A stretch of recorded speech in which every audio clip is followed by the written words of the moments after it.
What's up, guys? It's KB. Make sure you subscribe to the Underground Sports Philadelphia YouTube channel. Click the bell icon down below so you don't miss a single video from us. And thanks for tuning in to another video from Underground Sports Philadelphia. Now let's get into it. Philadelphia, baby, you're gonna love it. Best sports fans in the world. Actually, the worst, but that's what makes them the best. What is going on, everybody? Welcome into another Red October Halloween spooky season edition of Underground Sports Philadelphia. It's KB coming at you from Underground Studios, and joining me from the Pitts Cave, the one and only host with the most, the people's champ. Shout out to Arkells, Pat Pitts. Champ of the Peeps is here in the Underground. I'm not only supporting my LBP title, but my Patriots Peeps title as well. And I'm just happy to talk about something that's not Boston sports for a bit. You know, I'm kind of happy that we've hitched our wagon to the Philly bandwagon because you guys are doing a hell of a lot better with your sports teams. Although basketball is where like we have you, and hockey, winter sports are crushing it. But God, Hey, the Phils can't I'm repping them. Can't right let now, this bro. go by. I do have to give props a little bit, not too much, but shout out to the Fly Guys. They're off to a nice little start. I'll give them that.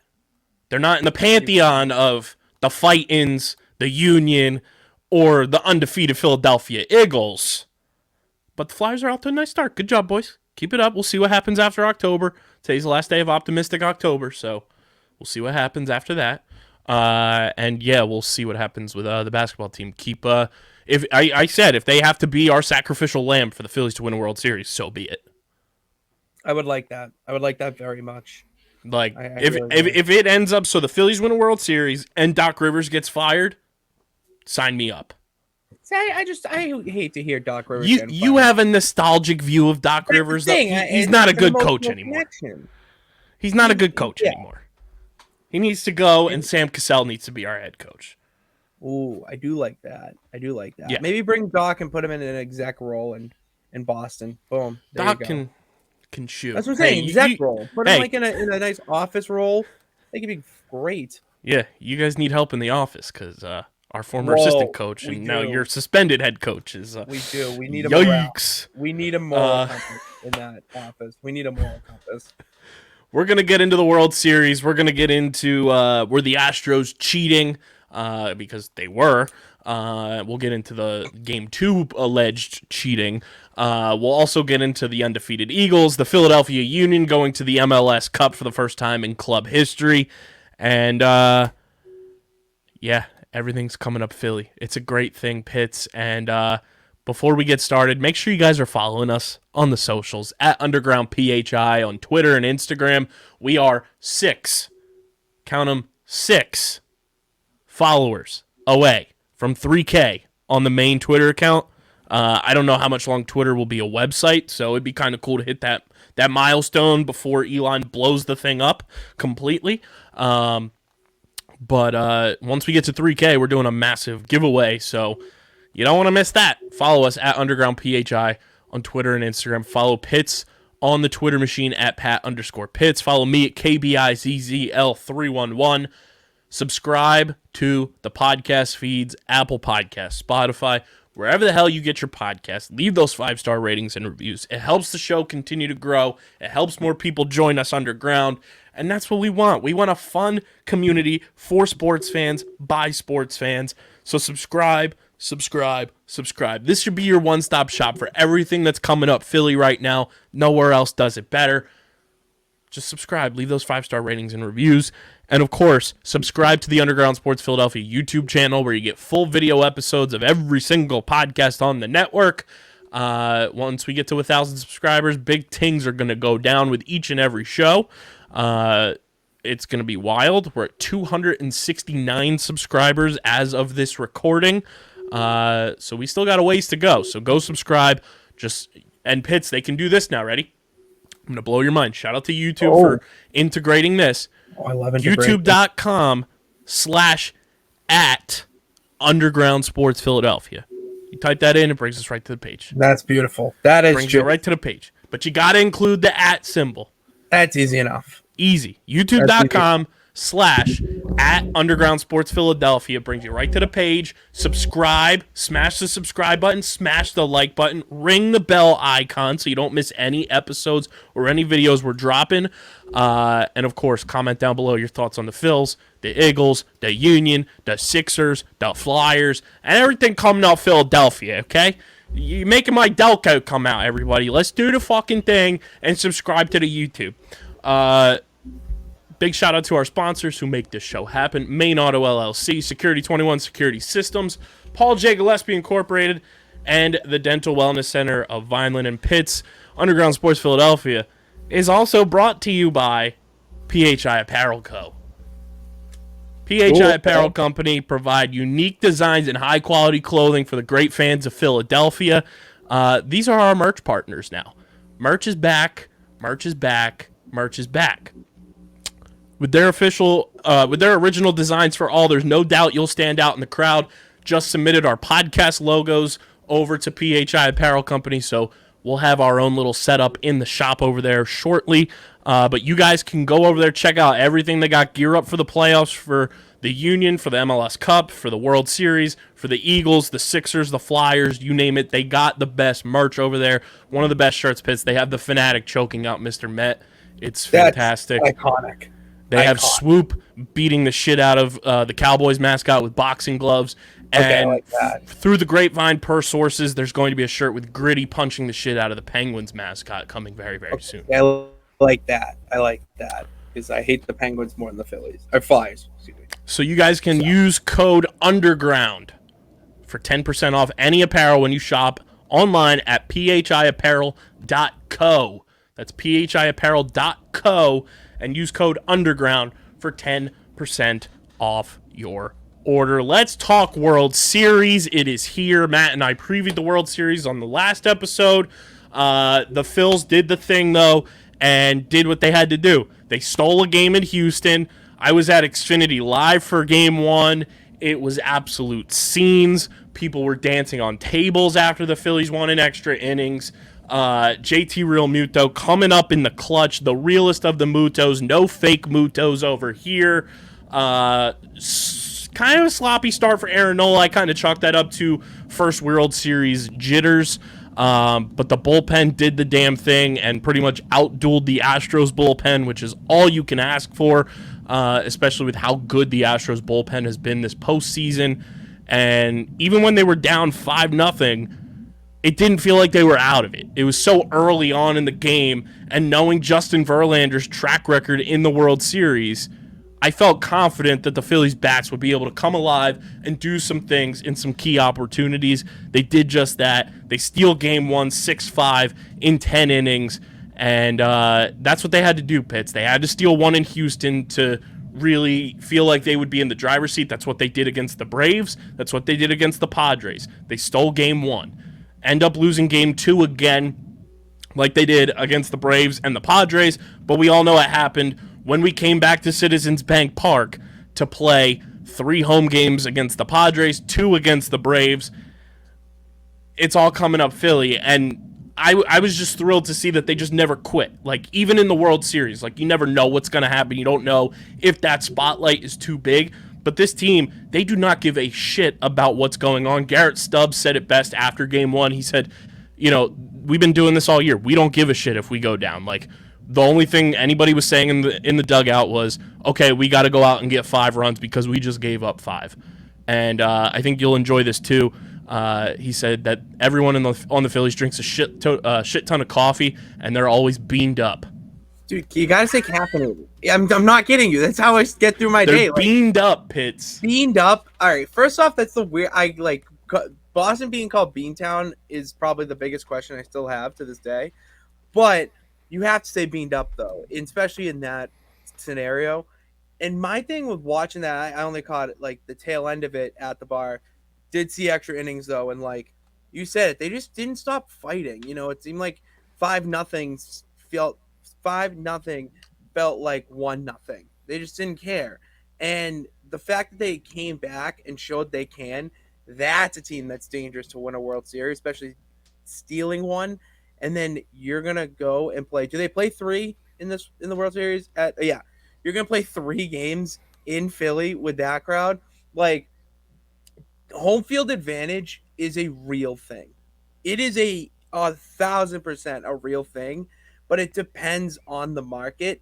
Phillies, Phillies just got the numbers. They got the crowd. They're gonna have the advantage when it comes to home field because I mean, if you can steal one on the road, that means that it doesn't matter where you end up doing it. And I thought it was just sweet chin music that I do. He did that. I see you That's did what- that. That as Bo Wolf from The Athletic, who covers the Eagles, put it best. He tweeted this, called him mayonnaise Gumby. Kyle Tucker, that loser. He has turned into the Philadelphia villain of this series so far. Having said pre-series that hopefully we get this done in 4. Well, guess what, Kyle? You're not getting it done in 4. He hits 2 home runs against us in that first game, which was just like, here we go. I tweeted he's Southwest Brandon Nimmo. That's how I feel about Kyle Tucker now. And for Real Muto's home run to just go over his head and go into the stands was just beautiful. It was poetic. I can't stand Kyle Tucker anymore. And I was a big fan of his. I thought he was a great player. A bunch of people that I know that are Astros fans said if they could have picked one Astros player to be the shit talker of this series, they would have said 25 other players before Kyle Tucker. I truly can't stand him anymore. And that's just like sucks. That's just my thing. Like I don't know of him, but when I saw that, I was like, why is this guy tall? Like, it's not one of the big names like that you would expect to.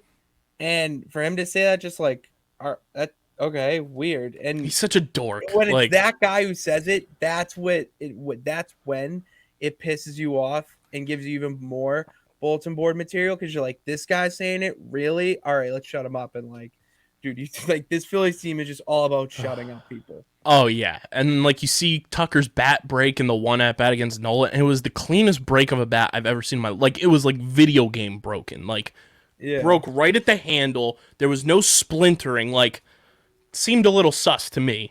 And then come to find out, Game 2 starts, and we go on the Fox broadcast, and Joe Davis, who I think has been fantastic, been a big fan of him this postseason. He's had, a lot of people are complaining online about the broadcast and everything. It's like when another team is up, they're painting that narrative. That's their job. So like, just relax. Joe Davis, I think, has done a fantastic job at the age of 34, filling the shoes of Joe Buck in his first World Series. He's had so many iconic Phillies calls this postseason. Like when Real Muto hit the inside the park home run against the Braves, Real Muto can run for days. Like, that's iconic. Hoskins, like the 3 home runs he's hit, Joe Davis, iconic calls. Like, he's a Reese Hoskins owning October.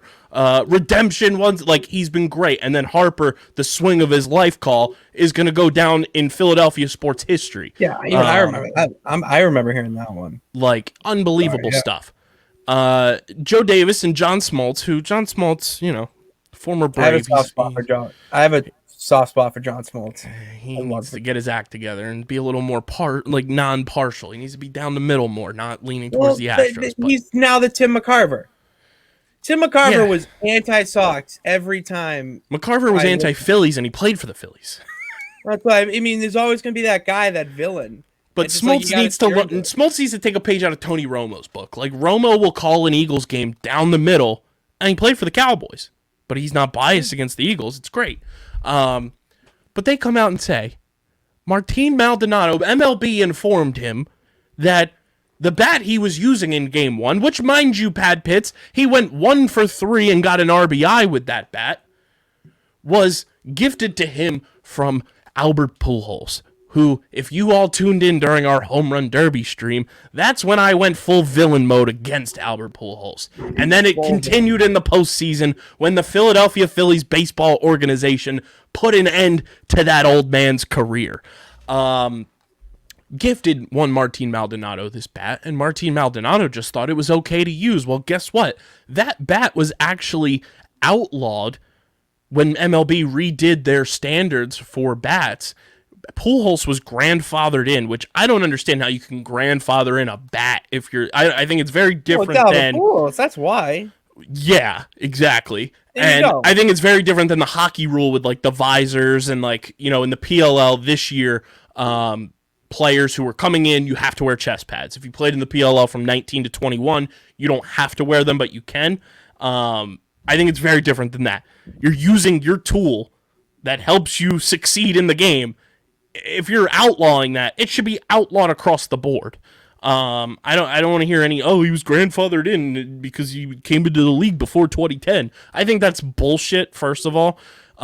Second of all, Martin Maldonado came into MLB in 2011, so he was not allowed to use this bat, but the broadcast just like glanced over it like it was no big deal, and like this isn't the fucking Houston Astros who got caught with a cheating scandal.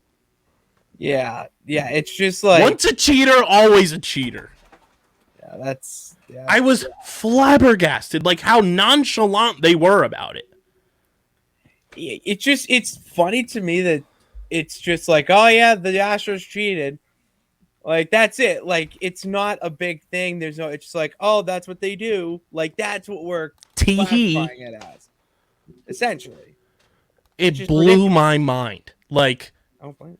How he's not like even suspended for a game. Like if that's anybody else on any other team, that player is suspended, thrown in the gulag, fined. Like Martino, it's just like, oh, whoopsies. Oopsie, We'll get him next time. Dude, that's crazy. Life, is people who cheat are expected to be cheaters so that when they cheat, it's like no big deal. And like luckily the Phillies won game 1, so it didn't truly affect anything, but like that added a run to the Astros. Don't lie, Kyle. Ball don't lie. Exactly. I could not believe how just like tiptoe around that they were. I share your feelings, but I also am just not shocked at the MLB doing everything like that to cover up something. Because that would bring more attention to them. Even though it's negative, it'd bring attention to them, which is the last thing they want. Like if that's the Seattle Mariners who made the World Series for the first time first time like ever, that player would be suspended for the entire World Series. Like they'd be gone. Martyr. They'd be done. They would force them to send them to AAA, even though the AAA season is over. Yeah, because they're that cruel. It's ridiculous, dude. The MLB just if that was like any player on the Phillies, they'd be put in prison. Well, yeah, because they're from Philly. That's why we would riot. Like that's what I could not believe. And then I want to get your take from an outside perspective. There's no stake in the game for you truly outside of you working for a company and you want to see the Phillies succeed. And I can probably speak for you. You're not the biggest fan of the Astros.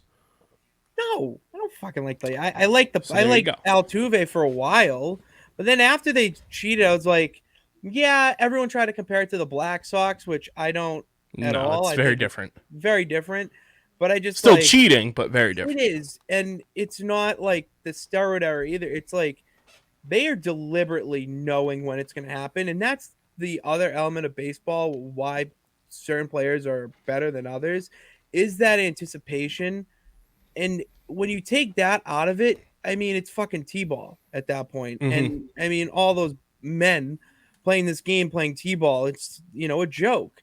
So that's where my issue comes in with it. And plus, like, it's the Astros. Like, they have a lot of unlikable guys to me.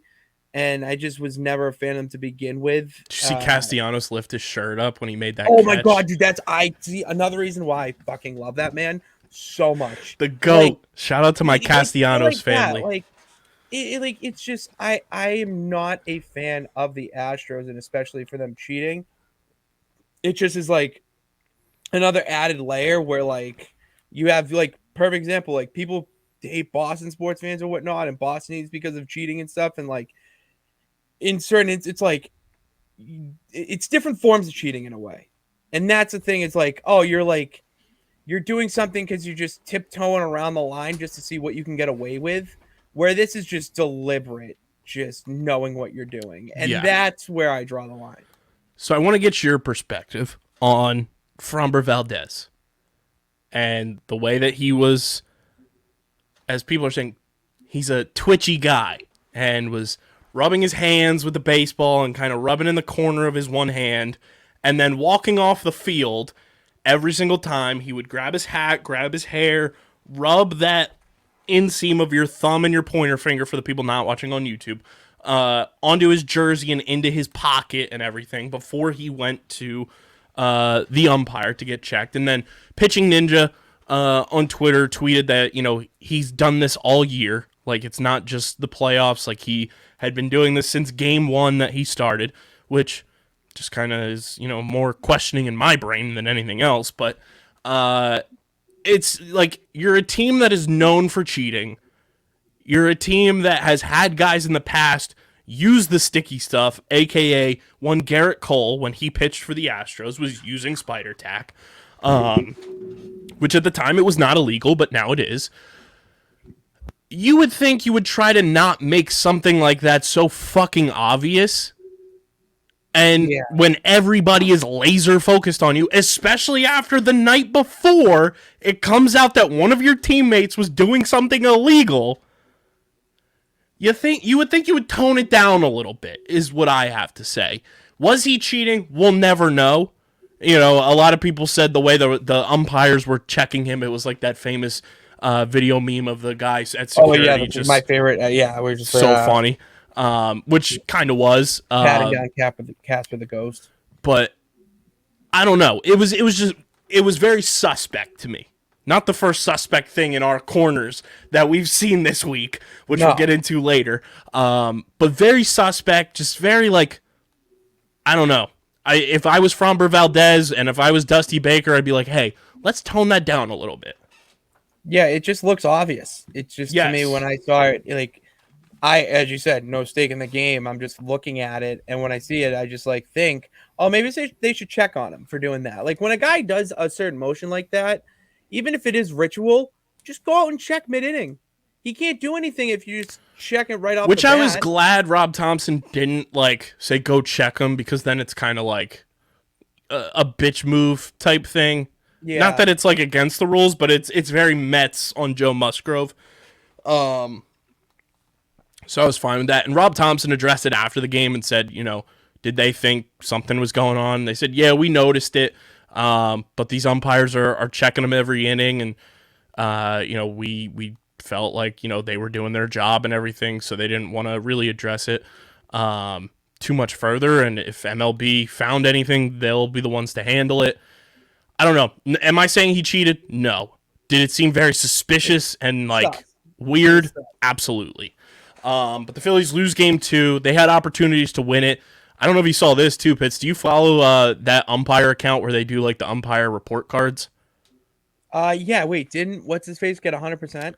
Yeah, game 2's umpire had a perfect game. Those are that you're not going to hear about those perfect games. No, and honestly, somebody did say that. In this day and age, this should be recognized. The fact that he was that down the middle in a important, critical game. I think they said there was 6. There was 6 pitches that were off in the expected strike zone, but the overall strike zone, he was 100%. Yeah, but 6 pitches on and off, that's fine. I don't see that an issue. That's what I mean with if the umpires are so bad now that everyone wants automated umpires, which I think that guy should be the home plate umpire for the rest of the series. I agree. If he's going to be that good, let him be the home plate umpire for the rest of the series. Oh, yeah, you should definitely earn yourself, and there should be no switching around like usual. If you have put on a performance like that, it's you got to ride the hot hand. 100%. And Game 3 now shifts to Philadelphia tonight as we record this on Halloween, the anniversary of the 2008 World Series champion parade for the Phils. You look Halloween night.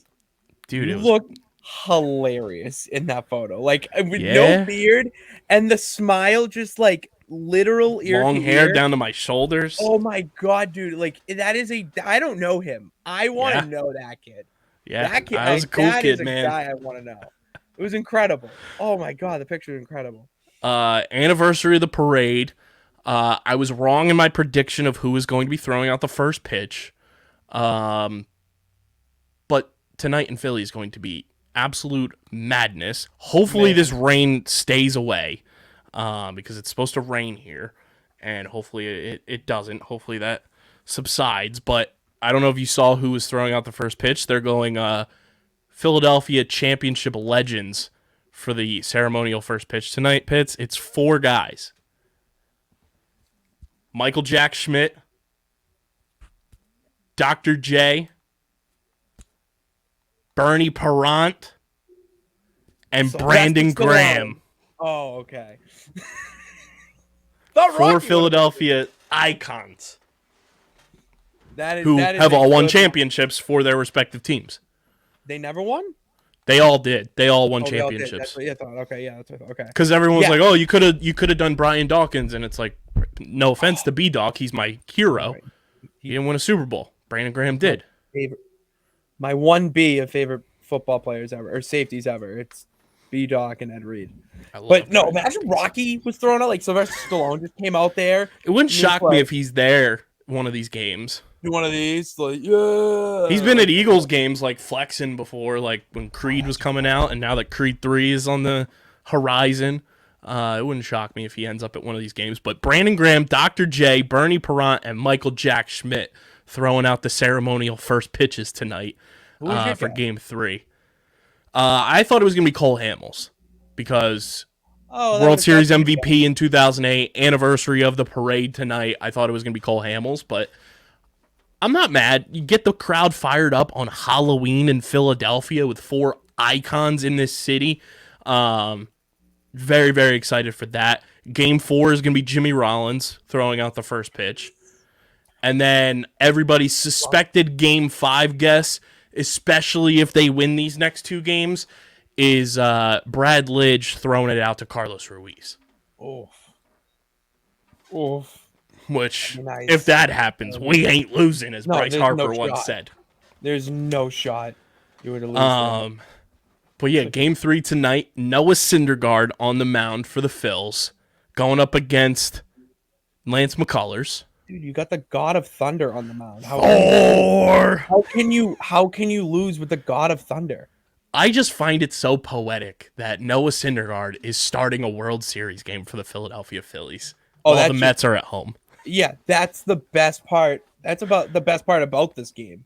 Is the fact that Noah Syndergaard is pitching and the Mets fans and like players and fans. Shout out Steve. Yeah, shout out Steve.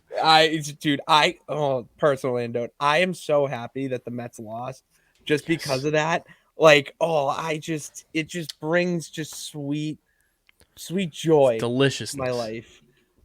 Because if Boston's not winning anything, you're damn sure New York's not winning shit. So let's give it to the little brother Philly and just like root for him. That's my logic. I'm not giving it to New York. That would be so iconic. I'm excited for Syndergaard. Like, he's been good with the Phillies. Like, he's been exactly what I expected him to be. Like, he's not that flamethrower that he was with the Mets anymore, but he's learned how to pitch. He's not just a thrower anymore.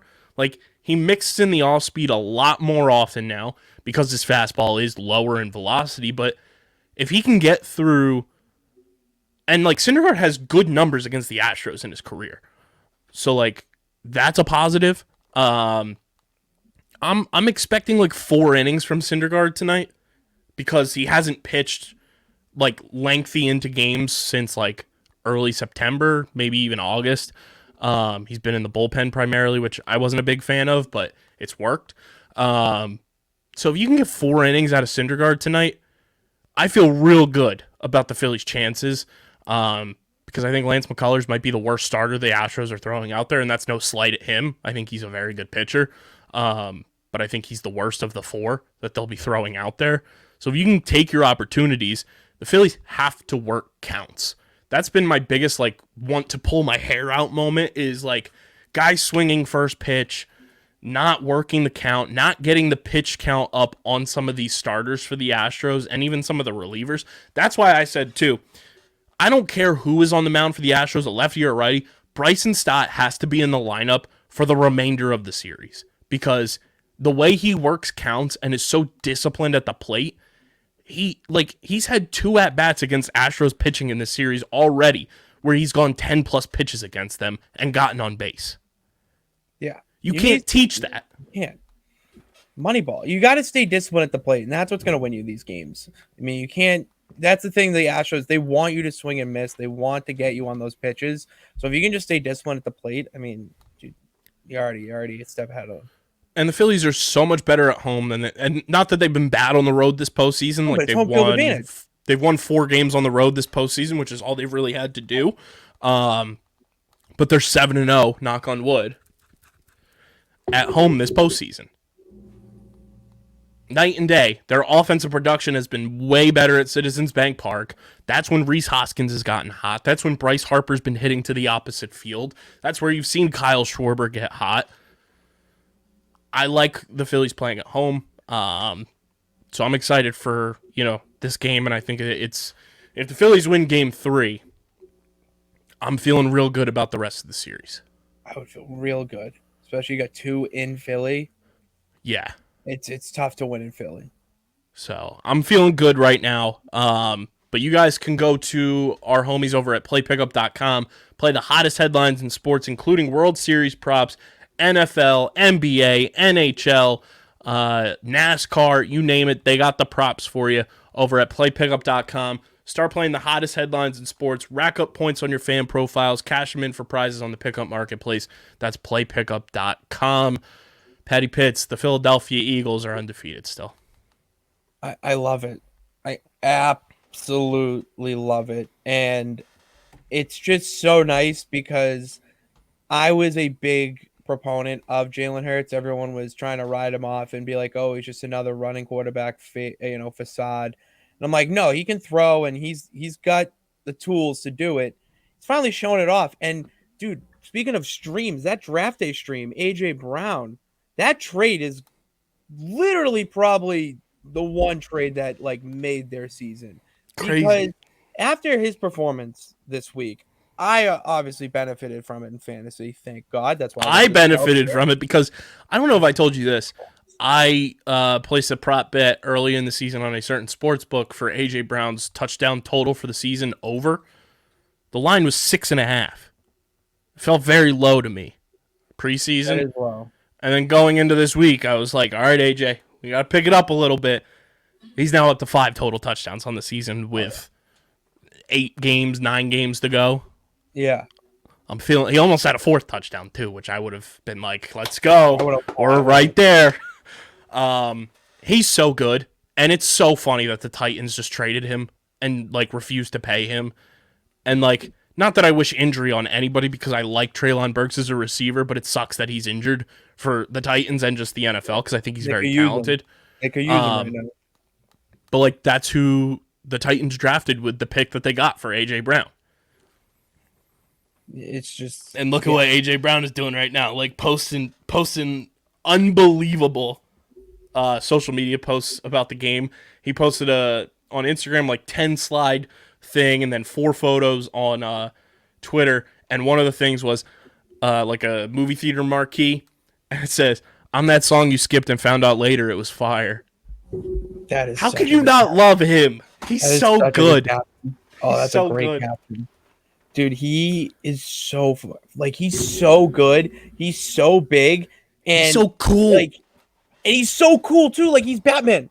When he caught that touchdown in double coverage and those guys fell to their knees and he's just counting them, that's just pure, utter, cocky, arrogant. I love it. I love that from any receiver. I'm better than you. I sunned you. You suck. You're trash. You can't guard me. I love that shit from any receiver. I don't care who you are. If you have the talent and the ability to get up and get a touchdown like that, you can celebrate however you want. Oh, absolutely. And that was electric. Brown's not the only receiver in that receiving core that's elite, we'll say, or because cool. Devonta Smith. Devonta's so cool. And he's cool too, and he doesn't have to do as much as he was expected to. And even fucking Zach Pascal's catching touchdowns. Quez Watkins, Dallas Goedert. Watkins. I love Quez Watkins now. I've jumped ship. I used to just be like, he's the most random name, like whatever. Best. But like, dude, he's just working his way on the roster every year. Dallas just Goddard doing the damn thing. Like, and Jalen Hurts is just the coolest. Like, he's the coolest quarterback in the NFL. He's got some drip. He's got Like, he's just so suave, so well dressed, like so just cool, like so poised. that was what took the words out of my mouth. Poised. You want some fun stats? Love it. AJ Brown is the first Eagles wide receiver with 3 touchdowns in the first half since Kevin Curtis in 2007. Wow, I would not have guessed that. And he's the first Eagles receiver with 3 touchdown receptions and over 100 receiving yards in a game since 2013 when Riley Cooper did it. That's awesome. TBT to him. God, that's Like, unbelievable. it's just crazy that this team was like just one big talented wide receiver away from like the offense being what it is. Yeah.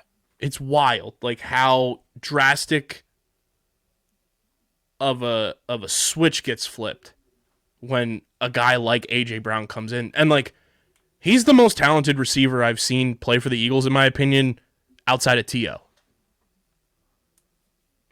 Yes. Yeah. Talent wise, yes. I would Like, agree. it's like that's 1A. It's T.O., it's AJ Brown. And AJ Brown's just getting started. Like, by the time it's all said and done, I hope AJ Brown is a career Eagle from here on out. He's gonna end up being the most talented and successful wide receiver, maybe like to go alongside Deshaun Jackson. Yeah, because what AJ Brown does, like, he has that DK Metcalf type build Yeah. where he's just a genetic freak. But combine that with actual good route running, unbelievable hands, like all He's got the speed. qualities you need, like all the qualities you need for a wide receiver, like paired with that just genetic freak athlete body. I mean, dude, it just makes Jalen Hurts' job so much easier. Jalen Hurts ran the ball on Sunday twice, which is tied for the fewest he's ever run the ball. And the only other time he ran twice in a game was one of the games last year when he was nursing that injured ankle. He doesn't need. That's what, dude. If you. But if I was told, Pat Pitts, we were told Jalen Hurts can't throw the deep ball. We were told Jalen Hurts is not an accurate passer. No, he's not. No, yeah. I don't know where you're hearing these things. But The job of hating Jalen Hurts must suck. oh, that is a weight I don't want to carry. That is just that's a cross I don't want to bear. Whatever the. I do not want to be that guy because you just look foolish. You look absolutely foolish on that. Speaking of Deshaun Jackson, I don't think I brought this up on this show. Do you want a fun fact about Deshaun Jackson and I his love fun facts about ties to the Philadelphia Eagles? Well, it's brought to because this stat is so cool. It's brought to you by our friends at Tomahawk Shades. You guys can go to tomahawkshades.com, get your sunglasses, get your blue light glasses, especially now that it's going to start getting darker sooner, so you're not going to have a lot of sunlight. I don't like saying that out loud, but you need to wear your blue light plus glasses when you're watching the World Series, your favorite NFL teams, NBA, basketball, your favorite shows and movies. Go to tomahawkshades.com and use code USP for 25% off your order at tomahawkshades.com. That's tomahawkshades.com, code USP at checkout for 25% off your order. Deshaun Jackson, Pat Pitts, is the only receiver in Eagles history to catch a 50-plus yard touchdown from every franchise quarterback in Eagles history since 1999. No way. He caught a 50-plus yard touchdown from Donovan McNabb, Kevin Cobb, Nick Foles, Michael Vick, Carson Wentz, and Jalen Hurts. That's incredible. That is a hell of a stat.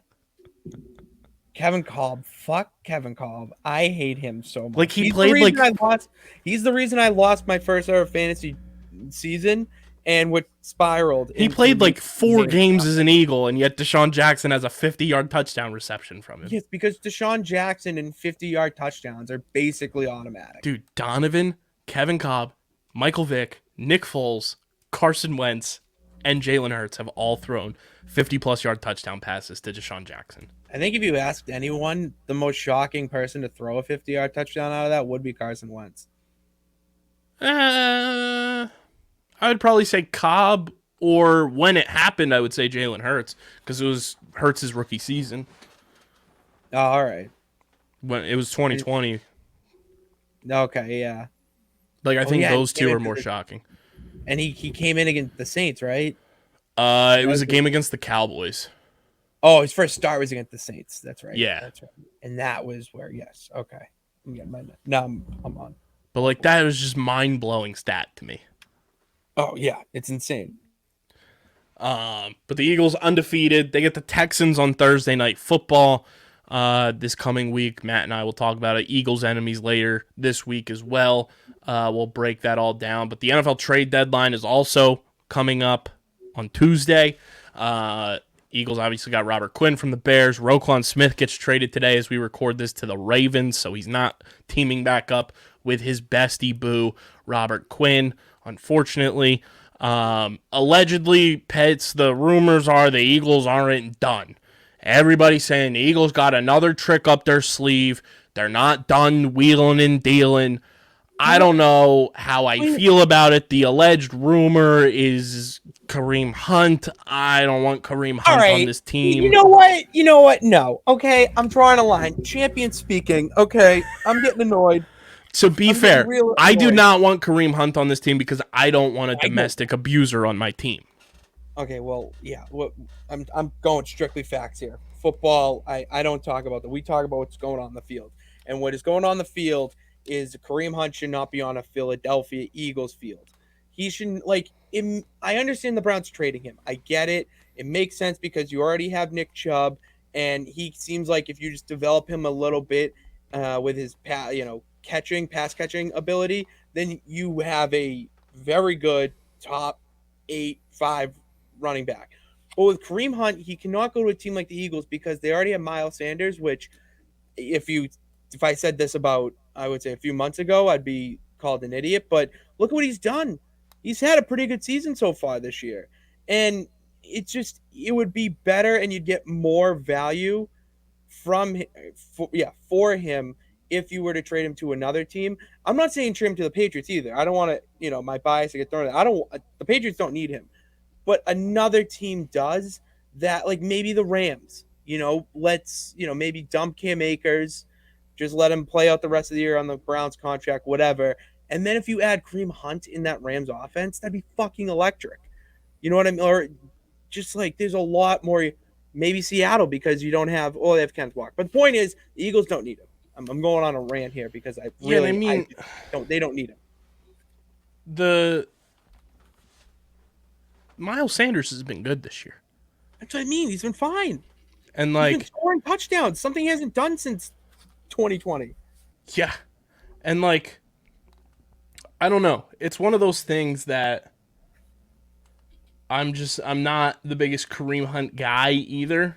I think he's the best running back in the league for his ceiling. I think if his ceiling is best running back in the league. I'm not a big Kareem Hunt guy in the sense that you're going to be giving up draft capital for a running back that's going to be a free agent after the year. Yeah, and I'm also obviously the off-field issues. I just dealt with my baseball team having to, squander with a domestic abuser in center field for half of the summer until Brandon Marsh was acquired. So I don't want to go down that train either again. I just think there's the guy, if I were to make a trade, and I know you'll hate this, if the Eagles were to make a trade for a running back, I would want them to trade for Jamal Williams. I hate that because of how good of a take that is. Not because Jamal he can catch the ball out of the backfield. He's a power runner. He gives you that. He reminds me a lot of Jay Ajayi / LeGarrette Blount in 2017 for the Eagles, where he can get between the tackles. He's physical, and then he can catch the ball out of the backfield, which is not one of Miles Sanders' strong suits. And it gives you a more physical back as opposed to what Kenneth Gainwell and Boston Scott present.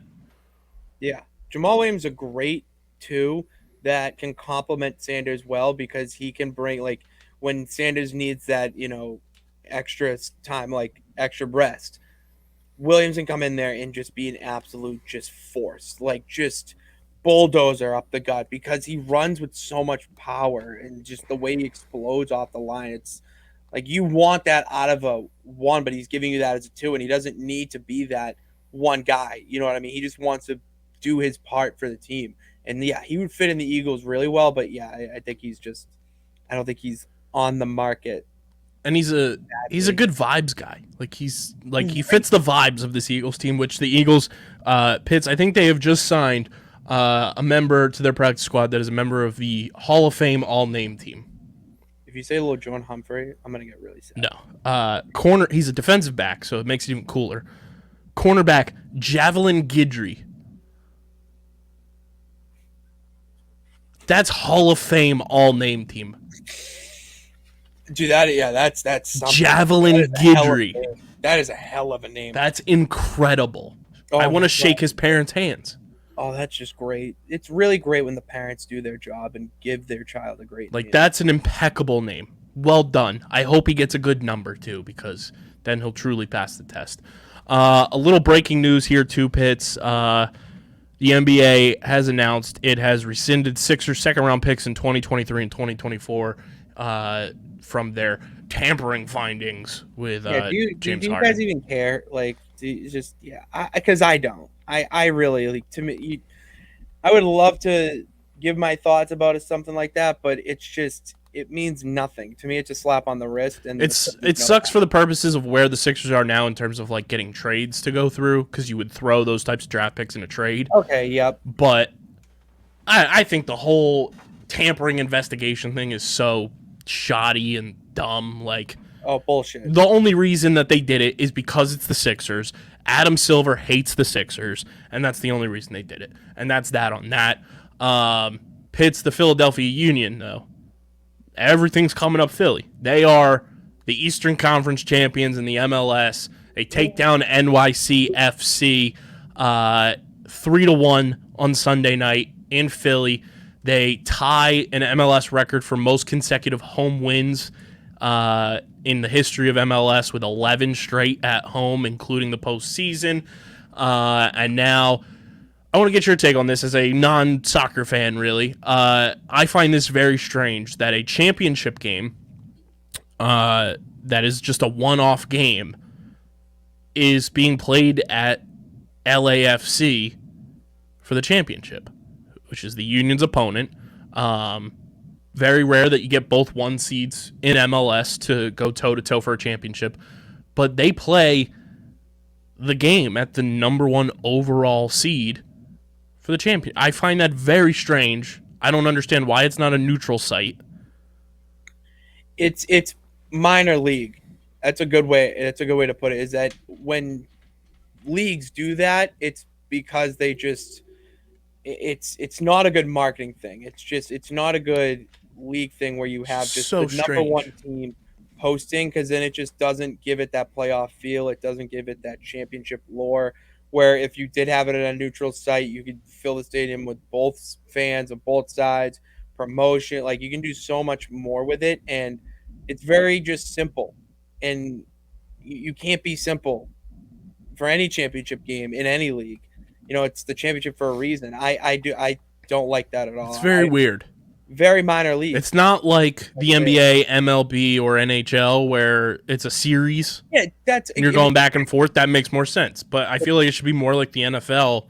Yeah. Or, even like in the instance of the PLL that we cover here, like championship games at a neutral site. Obviously, there's no home bases for these teams, really. But I just found it weird that that's where the game is. That is weird.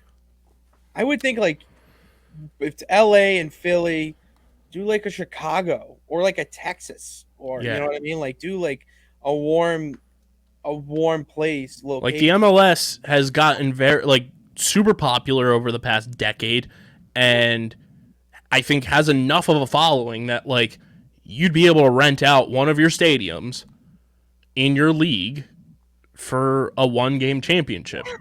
Well, I didn't even think. That was simple-minded to me to not even think that the other teams just open one of their stadiums and then just run it. If you want to bring in your own crew and just say, "Oh, we don't need your stadium crew. Have the day off or come for the game." Come for the game. Give them tickets, and then they pass out.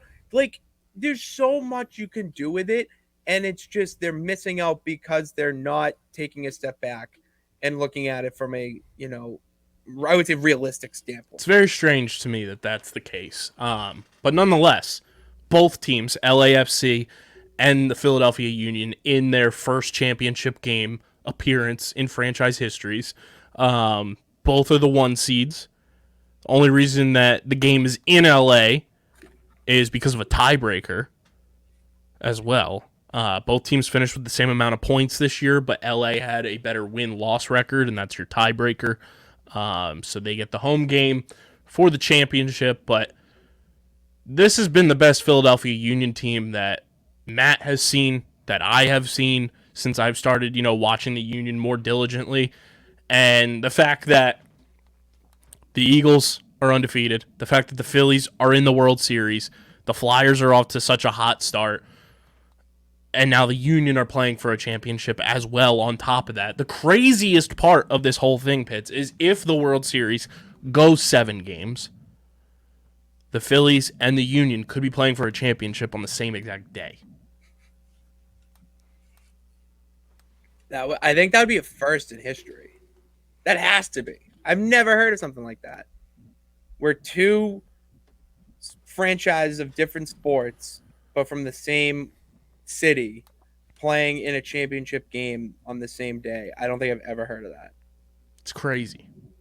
It's nonsense. The funniest thing I saw was since all 5 teams are playing right now, it's a pentagon.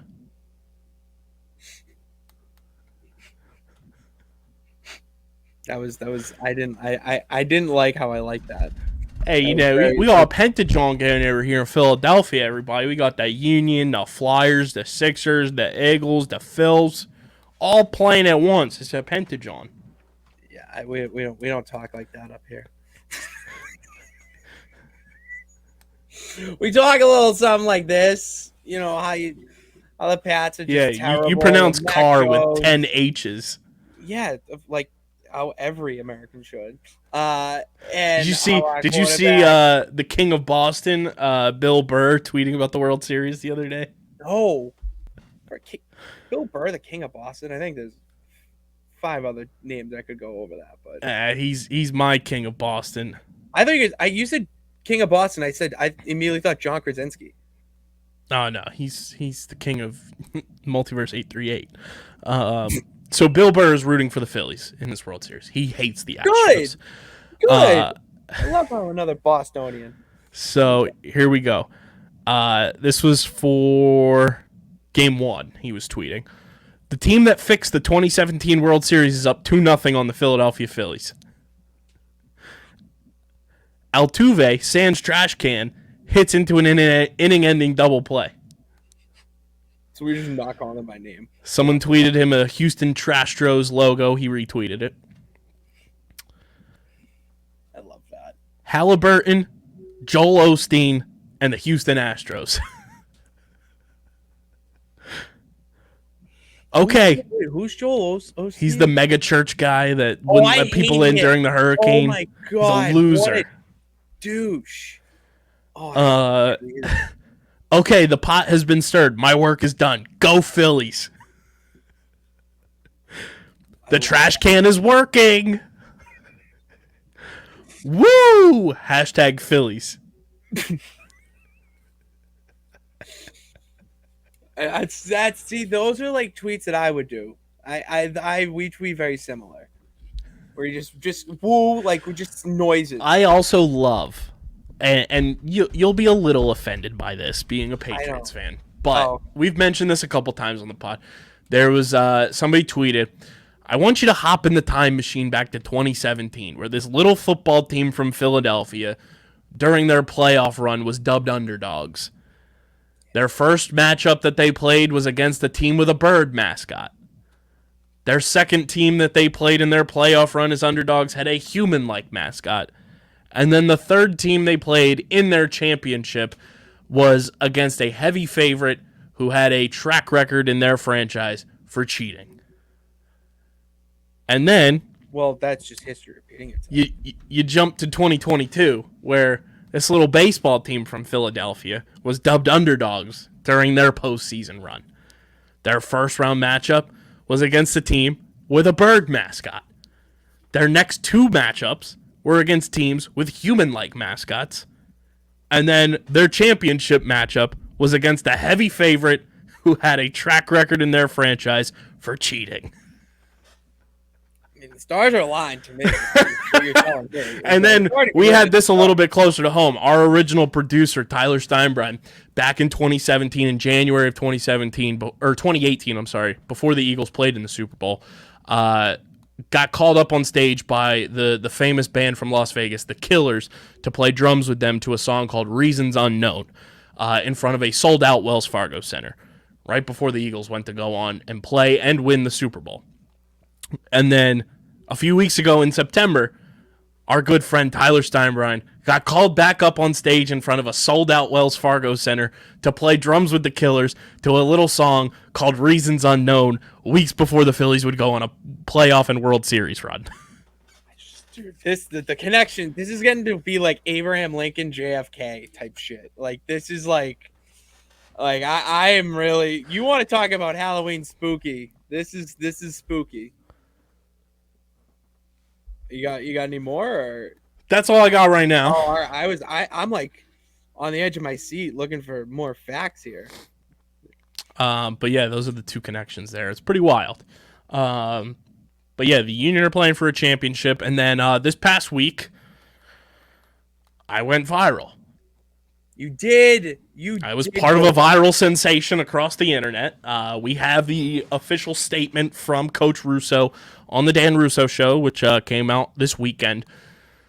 Some shady refereeing went down at Vineland High School's postseason tournament game, and it made national news. It went around Barstool, The Big Lead, NFL memes.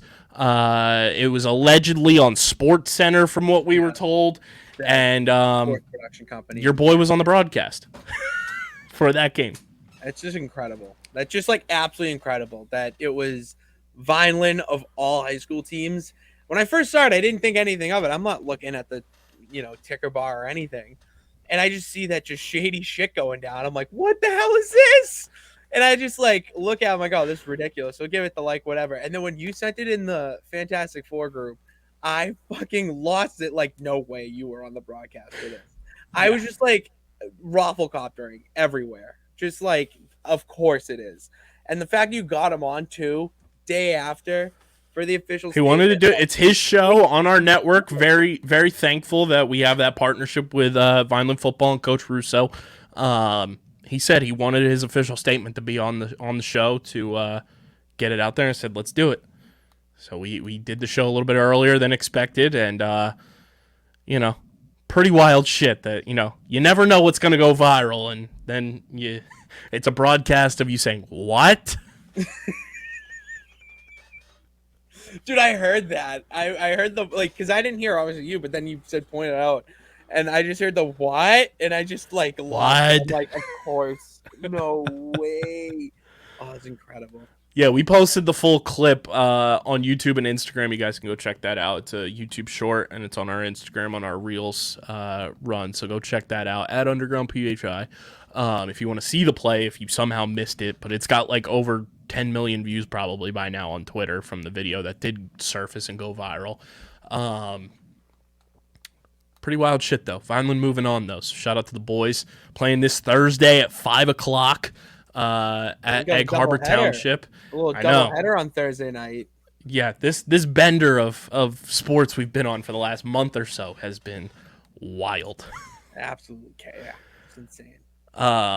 Also, I know you hate to hear this, but Philadelphia now owns Dancing on My Own. Yeah, when you get to a championship with it. Yeah, that's the thing. Like opportunity lost. That's all. That's all I can really say. Is just it was a lost opportunity. That song, man, I get so emotional. Banger. I get so Absolute emotional. banger. And I used to listen to that all throughout. I think it was last year. I was listening to that to start the day, and it was just it's a little extra pep in your Dude, Callum step. Scott said he's down to come sing at a Phillies game during the World Series. That might happen on Game 5. That would be Game 5. Dude, imagine if he's at if we end up winning the World Series. If he's when he's at the parade. Hachi Machi performing at the art museum. Good grief. That'd be incredible. Duality of man. Callum Scott remixing a Robin song, Dancing on My Own, and Meek Mill being the national anthems of Philadelphia is insane. That is yin and yang, man. Yin and yang. And every team is playing Dancing on My Own now after wins. The In Union Philly? did it. The Eagles do it. Like, everybody's playing it. Dude, Sirianni's repping the Phils. He loves the fightins. Loves the fight. He loves them some fighting Phils. It's incredible. Dude, the Phillies I just saw, they're wearing T-shirts right now that have the max capacity of Citizens Bank Park number on them. Fucking weapons. Dude, that's so good. Like, that is just I have to applaud them there. That's so good. And MLB says the forecast continues to call for rain, and they will next meet at 6:45 to determine whether they play tonight's game or postpone it. Is it raining there? It's supposed to, allegedly. So why don't they just play, and then what if it rains? They're going to cancel before the rain? There's another MLB issue I have. I'm fine with that because then it doesn't waste the pitchers. Right now, the forecast in Philly is 100% chance of rain at 6 p.m. It's clear at 7, and then 30% at 8 p.m., which is when first pitches are supposed to start. And then 9 p.m. and 10 p.m., it's a 40% chance. And then 11 to 2 a.m., it's a 50% chance, and it's not going to be fully clear until 4 a.m. But what if it just sprinkles? That's what I'm saying. I mean, it's not the first time it's rained in Philadelphia during a World Series because somebody did tweet here. I want to get who this was correctly. Tyler Kepner, he's a baseball columnist for the New York Times, tweeted Philadelphia, like the rain forecast from the weather app, and said, worst tradition in baseball, the World Series Game 3 rain in Philadelphia. Delayed the start of Game 3 here in 1993, 2008, 2009, and a wet spot on the vet turf caused a key error made by Ivan De Jesus in 1983. So death taxes rain on Game 3 day in the World Series that the Phils are playing. Dude, Mother Nature and history just love repeating in Philadelphia. Yeah, they do. It's not the first time it rained during the World Series in Philly. Who had that game? What game was that? 2008. It got No, I know. But part of the game got pushed to my birthday, and that's why they won the World Series on my birthday in 08. Oh. Okay. Now I'm with you. So we'll see if they play that game, but let's go Phils. Let's go Birds. Let's go Union. And shout out to the boys over at Kenwood Beer. Stock up on your Kennies for this absolute insane bender we've been on of sports. KenwoodBeer.com. Use that all new and improved Kenny tracker to see who's got Kenwood Beer on tap in the Philadelphia area. You got to be 21 or older to do so. And, of course, please drink responsibly. And make sure you guys are following us on the socials at UndergroundPHI, Twitter and Instagram. Follow Pitts on Twitter at Pat_Pitts. Follow Matt on Twitter at Matt Castorino. Also, happy first wedding anniversary to my sister and Matt.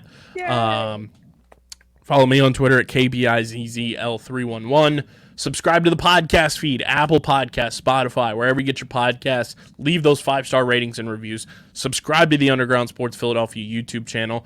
YouTube.com/@UndergroundSportsPhiladelphia brings you to the channel. Subscribe, smash that like button, ring the bell icon, comment down below your thoughts on everything Pitts and I discussed on this episode, and be a friend, tell a friend. Subscribe to the YouTube channel.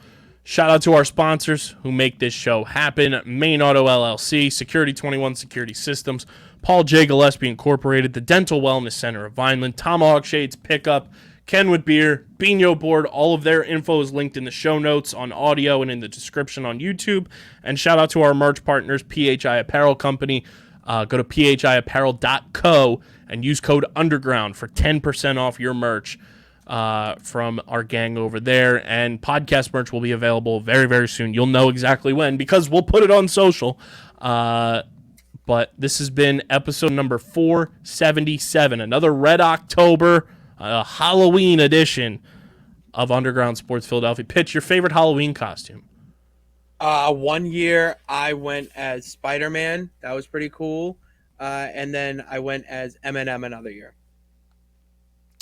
My parents, when I was younger, made a lot of my costumes, and 1 year I was a red Lego brick. Oh, that's pretty cool. It was very cool. Just like the square brick, and then I had like the top portion of it was a smaller lid, and then they put the block connectors on them. Yeah. They made me a SpongeBob outfit 1 year. Oh, I was SpongeBob 1 year. I was Ash Ketchum 1 year, homemade. Made the vest, made the gloves, made the hat. Still have the hat. And 1 year, it was when I first started growing my beard. I went as the brawny paper towel guy. Just put flannel on, put jeans, Ugg boots, and carried a paper towel roll around. That's awesome. I went 1 year as Brett Favre. I was Cole Hamels when you saw that picture on Twitter. Oh yeah, yeah. Twitter. Got extra candy that year. Oh, that was great. Yeah. I went as Drew Bledsoe another year and my brother had to take me trick or treating, and he went as Harry Potter. And I wore a Drew Bledsoe jersey, obviously, going around to houses, and this was in 2001. So every house I went to, they asked me when I was getting off the DL. And I was 4 and had no idea what they were talking about. And Matt, who doesn't know sports, like had no idea either. So that was a hilarious experience. And then 1 year in college, I had a report that I had to do, and I did it on Steve Bartman, and I went as Steve Bartman for Halloween. Incredible. I also did a report on Steve Barton. That's weird. I did the whole costume. I'll send you that picture. I have like the headphones on. I have the turtleneck, the sweatshirt, and I'm just awesome. The glasses, and I'm just posed like this. Yeah. Oh, that's good. I did Chip Kelly 1 year with his clipboard with the S8 thing on the back. Yeah. Challenge flag. Trying to think of other things I've done. I've done a lot. Halloween's my favorite holiday. I went as Coach Steve 2 years ago. That's incredible. I talked like this the entire night. I am Coach Steve. That's incredible. That's what I spent my entire Saturday doing, by the way. I watched Big Mouth this weekend as well. I binged the entire 6th season, and I might watch it again tonight because Same. Oh, it's so good. So good. I love Halloween. It's freaking bats. And we love you guys. And this has been episode number 477 of Underground Sports Philadelphia. For Pitts, I'm KB. Till next time, go Phils. We're getting the heck out of here. Peace.